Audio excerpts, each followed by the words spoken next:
CPIM പ്രവർത്തകർ ഭീഷണിപ്പെടുത്തിയെന്നും വസ്ത്രം വലിച്ചു കീറി പൊതുമധ്യത്തിൽ അപമാനിച്ചുവെന്നും കൂത്താട്ടുകുളം നഗരസഭാ കൗൺസിലർ കലാരാജു 24നോട്. UDFുമായി സഹകരിക്കുന്നതിനെക്കുറിച്ച് ആലോചിച്ച് തീരുമാനിക്കും.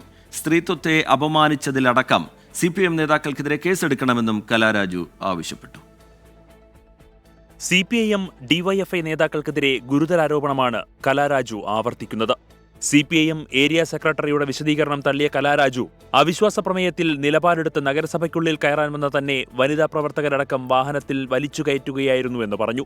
വസ്ത്രം വലിച്ചുകീറിയ പ്രവർത്തകർ കാൽ വെട്ടുമെന്ന് ഭീഷണിപ്പെടുത്തി. നമ്മൾ ഒരുപാട് ഇത്രയും പ്രതീക്ഷിച്ചിരുന്നില്ല, ഇത്രയും ഒരു ആക്രമണം പ്രതീക്ഷിച്ചിരുന്നില്ല. വണ്ടിയിലേക്ക് ഉന്തിക്കയറ്റി, പിന്നെ ഒരു DYFIയുടെ സഹാവ് വണ്ടിയിലേക്ക് ഉന്തിക്കയറ്റി കാല് ഡോറിന്റെ ഇടയിൽ വെച്ച് അവരെ അടച്ചപ്പോൾ ഞാൻ പറഞ്ഞു എന്റെ കാല് എന്നെ ഡോർ. അപ്പോൾ പറഞ്ഞു കാലവിടെ ചെന്നിട്ട് വെട്ടിത്തരാടി എന്ന് പറഞ്ഞു എന്നോട്. ഒരു ചെറിയ ഒരു പയ്യൻ എന്നോട് പറഞ്ഞു. ആ 2 ആണുങ്ങളാണ് ഇതിനകത്ത് ഉണ്ടായിരുന്നത്. പോലീസും പാർട്ടി പ്രവർത്തകർക്കൊപ്പം കൂട്ടുനിന്നതായി കലാരാജു ആരോപിച്ചു. 25 വർഷമായി തുടരുന്ന പാർട്ടി ബന്ധം അവസാനിപ്പിക്കാനാണ് കലാരാജുവിന്റെ തീരുമാനം. UDFുമായി സഹകരിച്ച് പ്രവർത്തിക്കുന്നതും ആലോചിക്കുമെന്നും കലാരാജു.